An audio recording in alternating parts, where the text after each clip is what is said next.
The cargo ship Morningstar drifted quietly through the darkness of space, its massive hull carrying precious cargo from Earth to the newly established colony on Mars. Inside the ship's main control room, Captain Tom wiped his tired eyes and reached for his third cup of coffee. The gentle hum of the engines was the only sound breaking the peaceful silence of space travel. Among the ship's varied cargo was a special section from the Global K9 Training Academy. 20 puppies of different breeds, all destined for the Mars Security Force's new K9 unit. The puppies slept peacefully in their comfortable, climate-controlled kennels, unaware of their important future roles or the adventure that was about to unfold. The ship's peace was suddenly shattered by a series of urgent beeps from the radar system. "Captain," called out Jack, the sensor officer, his voice tense. "Multiple ships just appeared on our scanners. They're not one of ours." The massive view screen at the front of the bridge lit up with the sight that would change human history forever. 5 ships, unlike anything ever seen before, hung in space before them. Their design was alien in every sense, sleek, almost organic-looking vessels that seemed to shimmer with an otherworldly purple glow. "Send the standard greeting package," ordered Captain Tom, keeping his voice steady despite his racing heart. This was humanity's first contact with alien life, and it was happening on his watch. The response came quickly, but not in the way anyone had hoped. The alien ships moved into an attack formation, surrounding the Morningstar in a perfect pentagon pattern. The main communication screen crackled to life, revealing a sight that made the entire bridge crew gasp.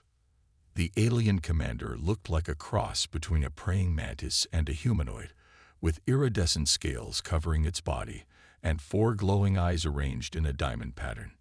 When it spoke, its words were translated by the ship's advanced AI system. "Attention, primitive vessel."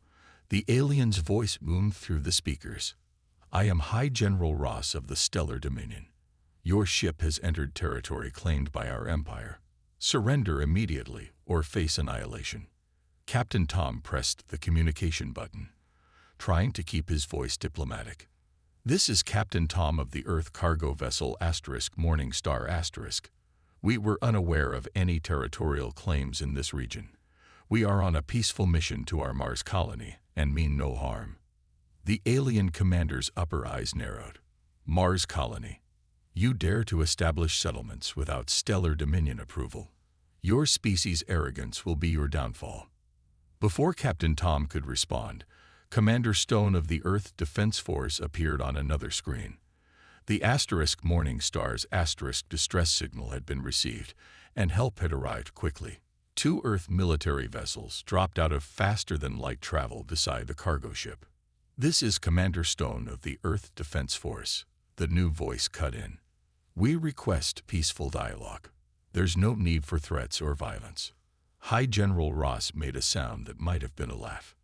"Peace, when you invade our space, when you colonize planets without permission. Let me show you how the Stellar Dominion deals with primitive species who don't know their place." The alien commander turned to someone off-screen. "Prepare the beast. Let these humans witness true power." Commander Stone tried one last time for peace. "General Ross, please, we can discuss this like rational beings. Surely our species can find a way to coexist." "Coexist?" Ross's voice dripped with contempt. "You'll learn your place in the galaxy, humans. Prepare yourselves. We're about to unleash our most fearsome combat beast. Your pitiful species will serve as an example to all who dare defy the Stellar Dominion." As alarms blared throughout the Morningstar, nobody noticed that the ship's internal security systems had started to malfunction. Deep in the cargo hold, among the shifting crates and secured containers, a small kennel door slowly clicked open. A tiny German Shepherd puppy named Max poked his head out, ears perked with curiosity at all the exciting new noises.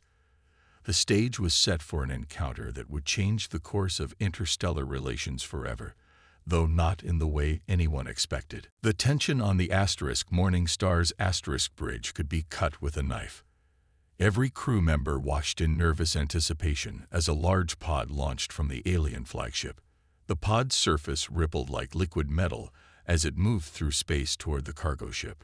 All hands, battle stations. Commander Stone's voice crackled through the communication system. Whatever comes out of that pod, we need to be ready. Captain Tom's fingers drummed nervously on his armrest. What kind of combat beast do you think they're sending? He asked no one in particular. The answer came soon enough. The pod attached itself to the Morning Star's hull, creating a perfect seal. Through the ship's external cameras, the crew watched as the pod's surface split open like a blooming flower. What emerged made their blood run cold. The creature stood nearly 3 meters tall, its body covered in naturally occurring armor plates that gleamed like polished chrome.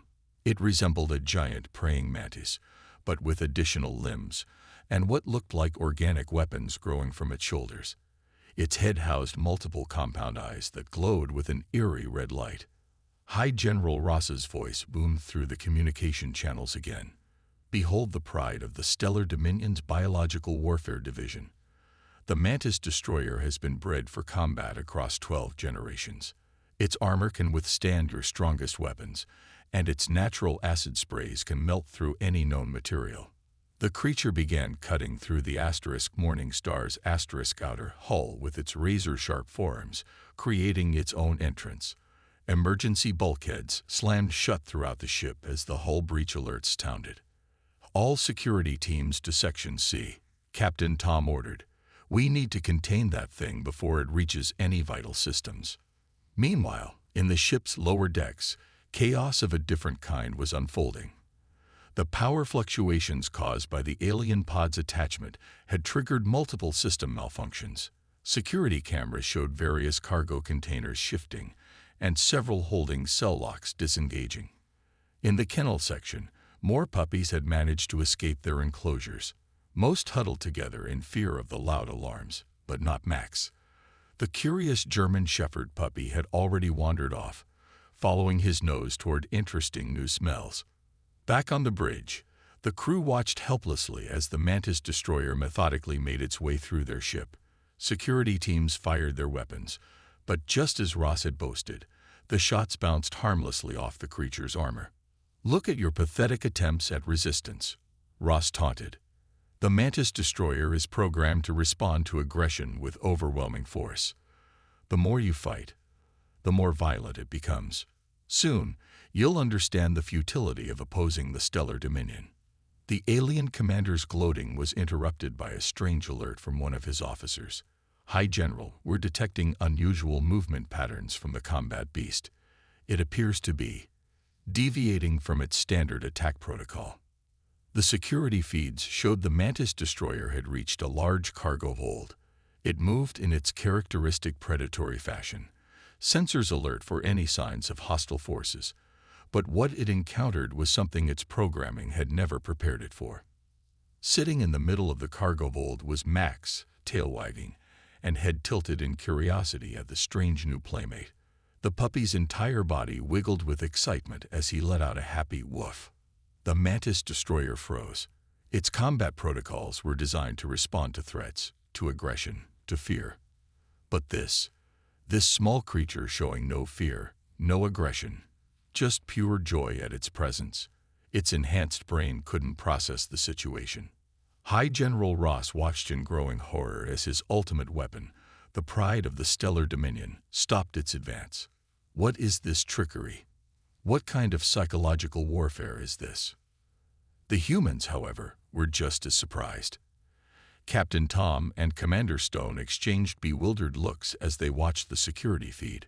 There in the cargo hold, one of their most precious cargo items, a puppy barely old enough for basic training, had accomplished what their weapons couldn't. The stage was set for one of the most unusual first contact scenarios in galactic history, as both species were about to learn some surprising lessons about the nature of power and aggression. The security cameras in Cargo Hold C captured what would later be called the most important first contact moment in human history. The massive Mantis destroyer, pride of the Stellar Dominion's military might, stood frozen as it tried to process the small, furry creature before it. Max, the German Shepherd puppy, saw no reason for such hesitation. To him, this was clearly a new friend who just hadn't learned how to play yet. He bounced forward, front end low and rear end high, tail wagging so hard his whole body shook. Then he did what puppies do best. He play-bowed. On the bridge, Captain Tom watched in amazement. "Are you seeing this, Commander Stone?" "I'm seeing it," Commander Stone replied through the comm system, "but I'm not sure I'm believing it." The Mantis destroyer's compound eyes tracked the puppy's movement, its combat protocols struggling to categorize this behavior. It detected no aggression, no fear pheromones, no combat stance. Its programming had no response coded for pure innocent playfulness.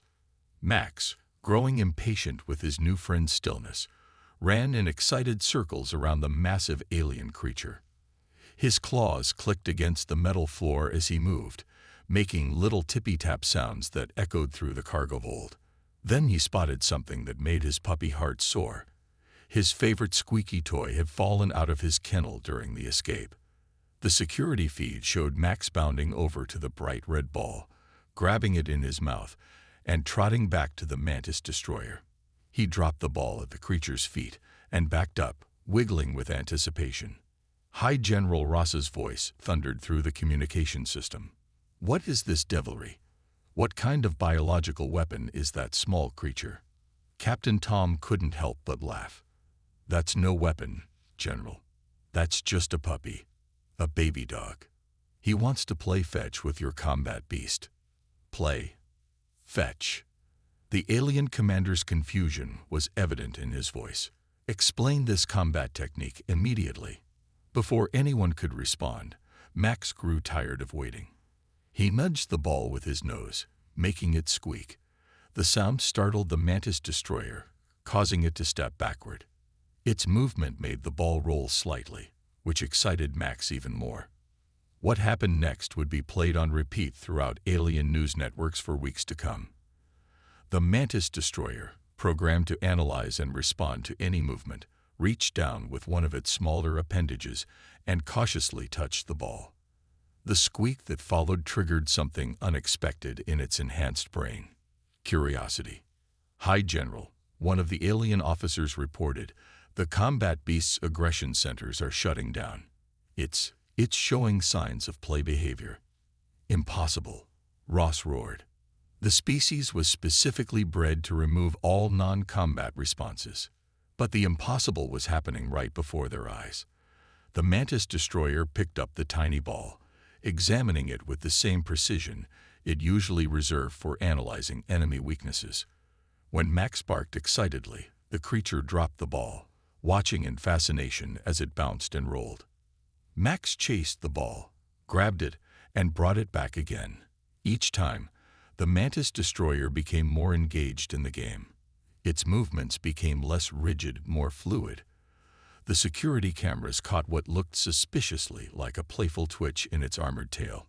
Commander Stone's voice was filled with wonder. "In all our preparations for first contact, in all our military strategies and diplomatic protocols, who would have thought our best ambassador would be a 6-month-old puppy?" The crew watched as the feared Mantis destroyer, terror of 12 star systems, sat down in the cargo hold and carefully rolled the squeaky ball back to an ecstatic Max. The puppy's pure joy at finding a new playmate had completely bypassed centuries of genetic engineering and combat programming. "Captain," one of the bridge officers called out, trying to hide a smile, "should we update first contact protocol to include a supply of squeaky toys?" Captain Tom grinned, watching as Max taught one of the galaxy's most fearsome weapons how to play fetch.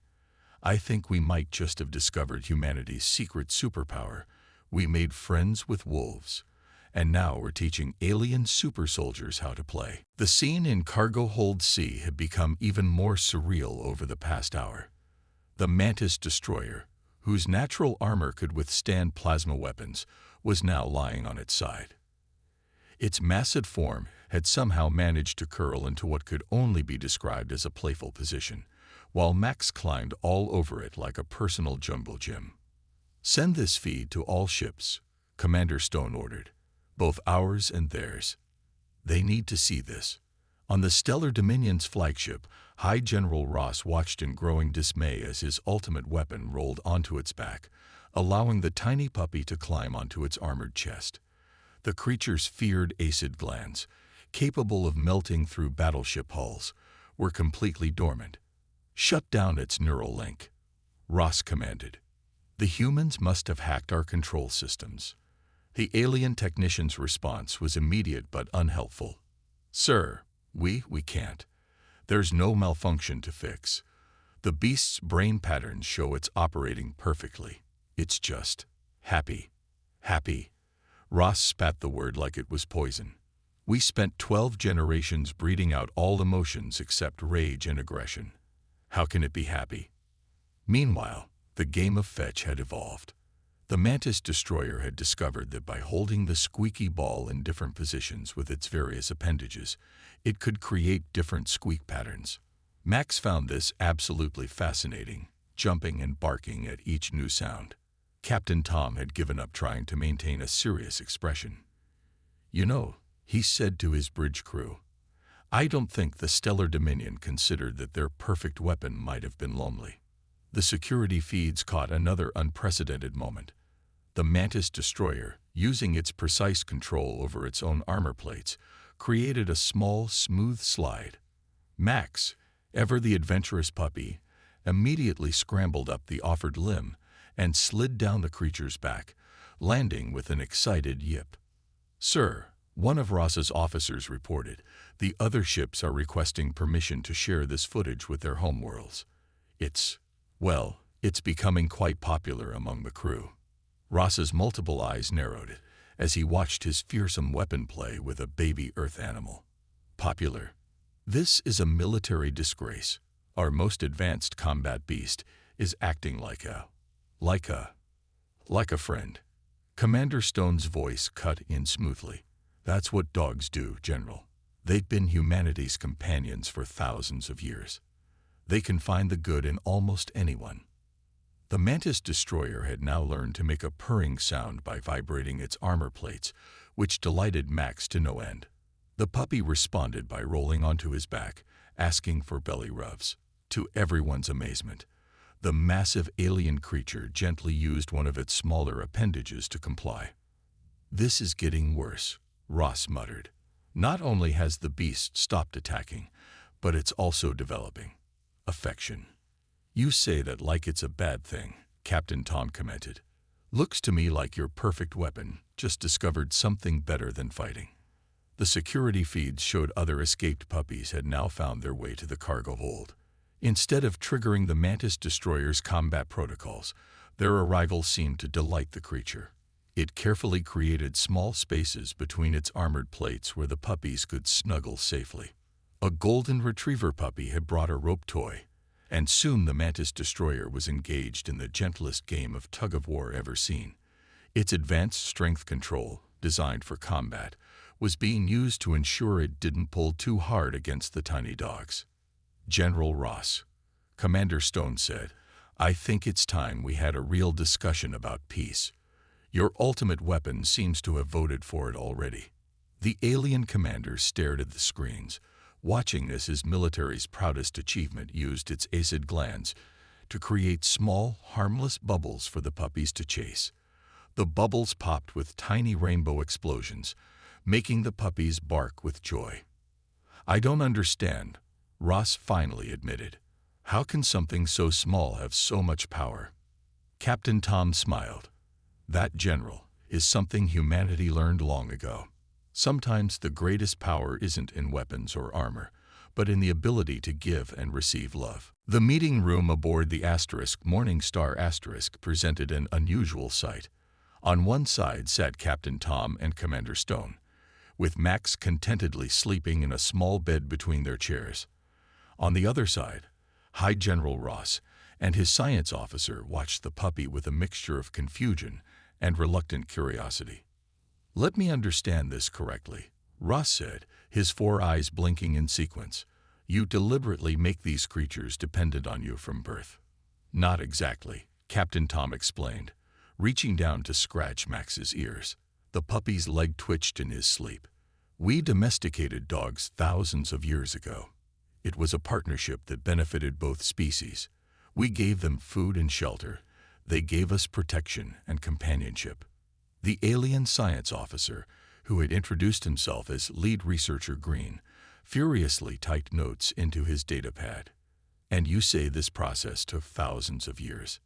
Not genetic engineering. Some breeding for different traits, yes, Commander Stone acknowledged. But the foundation was trust and friendship, not science. A commotion from the cargo hold's video feed drew their attention. The Mantis destroyer had discovered that by lying flat and extending its limbs, it could make an excellent climbing frame for all the puppies.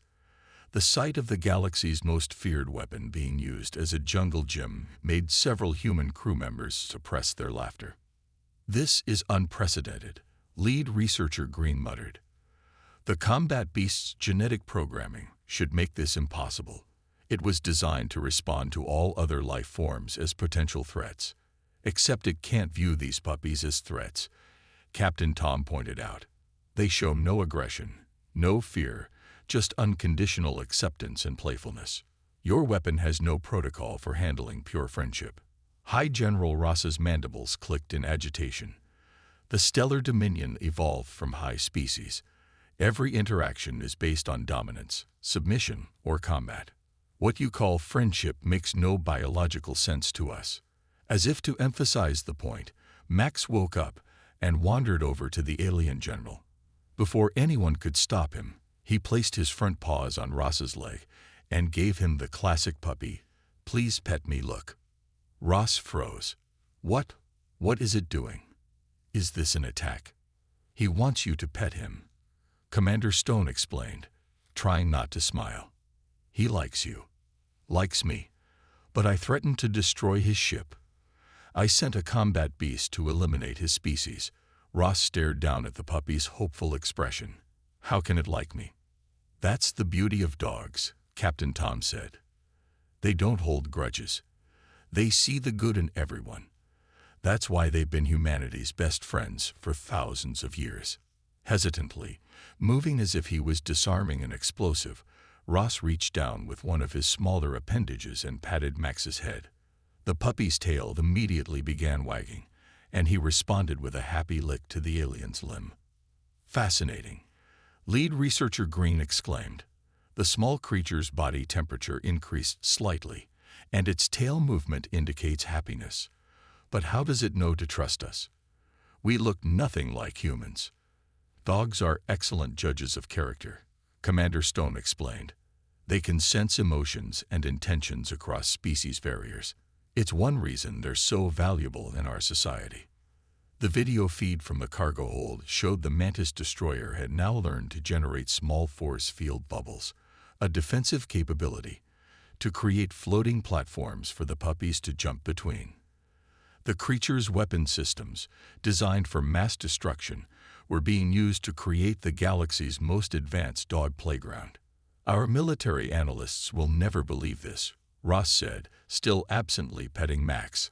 "Our most advanced biological weapon, corrupted by small furry creatures." News of the puppy incident, as it became known throughout the stellar dominion, spread faster than a ship in hyperspace.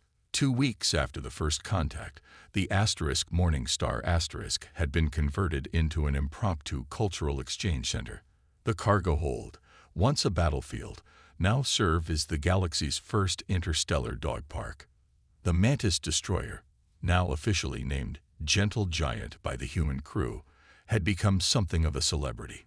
Alien scientists from across the Dominion arrived in shuttles to study how it used its combat features to entertain its new friends. Its acid glands now produced rainbow bubbles, its armor plates formed playground equipment, and its neural enhancement was dedicated to learning new games. "Watch this," Captain Tom said to a group of visiting alien diplomats. He threw a stick across the cargo hold. Not only did Gentle Giant retrieve it, but it also used its built-in targeting system to calculate the perfect throwing angle to make the stick bounce off 3 walls before landing at the captain's feet. "Remarkable," one diplomat noted. A weapon of war, playing fetch. High General Ross, who had extended his stay aboard the Morningstar nodded. Even more remarkable, it's teaching our other combat beasts to play. This was true. After seeing Gentle Giant's transformation, the Stellar Dominion had hesitantly brought in other combat beasts. Under the guidance of Max and his puppy friends, these fearsome creatures were learning the joy of play. The cargo hold often echoed with the sound of happy barks and the surprisingly gentle purrs of reformed weapons. Lead researcher Green hurried up to the observation platform, his datapad clutched excitedly. Hi, General. The latest neural scans are fascinating. The combat beasts aren't just playing. They're developing emotional bonds. They're forming what humans call friendships. Impossible, one of the diplomats argued.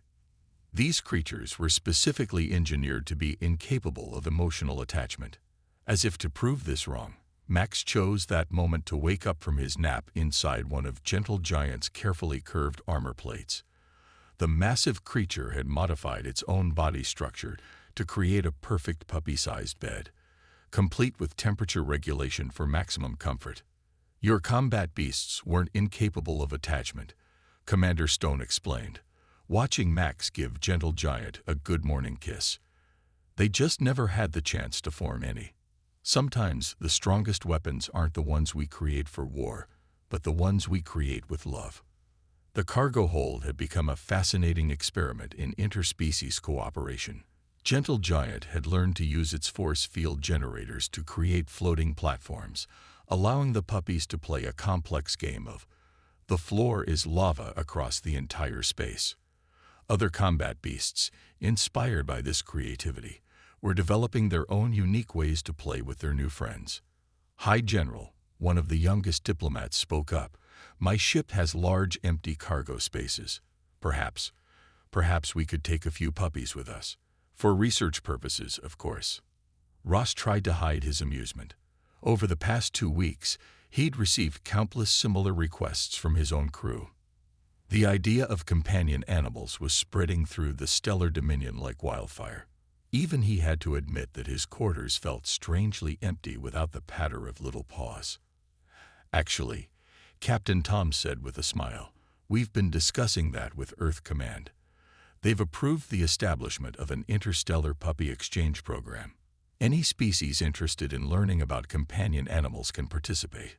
The cargo hold's security feed showed a heartwarming scene.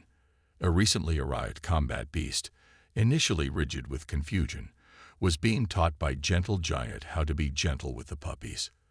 The newer beast watched in fascination as Gentle Giant demonstrated how to turn its deadly precision into careful play. To think, Commander Stone mused, watching the scene, we spent years preparing for first contact. We developed weapons, shields, and complex diplomatic protocols. And in the end, all we needed was a cargo ship full of puppies. Ross found himself absently reaching down to pet Max, who had trotted over for attention. Perhaps this is why your species achieved spaceflight while remaining individual. You learned to form bonds across species barriers long ago. That's humanity's real strength. Captain Tom agreed. We don't just make weapons or tools. We make friends. 6 months after the puppy incident, the Stellar Dominion's Central Command Station looked very different from its original design.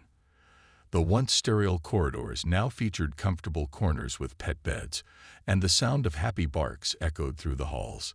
Even the fearsome guard posts were now staffed by reformed combat beasts who took their security duties seriously, but always had time for a quick game of fetch. High General Ross sat in his office, reviewing reports from across the galaxy. A small corgi puppy named Star slept peacefully on his desk, occasionally kicking in her sleep. Ross had been among the last to adopt a companion animal, claiming it was purely for research purposes. Nobody mentioned how his voice softened when he talked to Star, or how he'd modified his chair to include a special puppy platform. Sir, his aide announced through the comm system, the Earth delegation has arrived for the treaty signing. Send them in, Ross replied, carefully moving Star to her cushion without waking her. Captain Tom, and Commander Stone entered, accompanied by a now much larger Max. The German shepherd's tail wagged as he recognized Ross, but he maintained his professional demeanor, mostly. He was, after all, Earth's official canine ambassador. "The latest reports are excellent," Ross said, gesturing to his screens. "The Companion Animal Integration Program has spread to 27 systems. Even the most militant colonies are requesting puppies." "And the combat beasts?" Commander Stone asked. Ross clicked a control, bringing up footage from various military bases. Every single one showed similar scenes, former weapons of war using their enhanced abilities to play with and protect their new friends. "Complete success. We've had to establish new training protocols. They refuse to fight unless it's to defend their companions. Gentle Giant's teaching program has been particularly effective," Captain Tom noted, watching one screen where the original Mantis destroyer was demonstrating to newer combat beasts how to create safe play spaces using their defensive abilities. "Yes," Ross agreed. "Who would have thought our ultimate weapons would find their true purpose as teachers and protectors? The scientists are still trying to understand how simple play could override generations of genetic programming." Max walked over to Star's cushion, gently touching noses with the sleeping Corti. The two had become friends during the treaty negotiations, often seen playing in the diplomatic halls. "The latest survey results are in," Commander Stone reported. "Societies that have adopted companion animals show a 60% decrease in internal conflicts. It seems sharing the love of pets gives people something in common across all species barriers." "The changes in our own society are significant," Ross admitted. "Our people are learning to form bonds outside their traditional hive structures. Some are even developing what you call individual personalities." Captain Tom smiled as Star woke up and immediately demanded belly rubs from Ross. The once fearsome general complied without hesitation. "That's what dogs do. They teach us how to be better people, or better aliens, in this case." The doors opened again, admitting lead researcher Green. The scientist could barely contain his excitement. "Hi, General. The latest research confirms it. Exposure to companion animals is actually modifying our species' neural patterns. We're developing new emotional centers. Is that a problem?" Commander Stone asked. "Problem? It's amazing," Green exclaimed. "Our entire species is evolving, learning to form emotional bonds we never thought possible. And it all started because a puppy wasn't afraid of a monster." Ross stood, carefully holding Star. "Which is why today's treaty is so important. The Stellar Dominion and Earth are formally establishing the Interstellar Companion Animal Exchange Program. Our weapons will be reformed into protectors. Our military bases will include training centers for both animals and aliens, and our species will learn from each other." "And to think," Captain Tom said, watching Max demonstrate a proper play bow to Star, "all this happened because our cargo ship took a wrong turn." "Not a wrong turn," Commander Stone corrected. "Just an unexpected path to peace. Sometimes the universe knows better than we do what we need." "Indeed," Ross agreed, finally giving up all pretense of military sternness as Star covered his face with puppy kisses. "We thought we were building an unstoppable army, but what we really needed was a friend." As if to cement the historic moment, Max and Star initiated an impromptu game of chase around the office. The most powerful military leader in the Stellar Dominion, the Terran Fleet Commander, and the captain who started it all stood together, watching their pets play, united in the simple joy of sharing their lives with companion animals. The galaxy would never be the same, and that was exactly what it needed.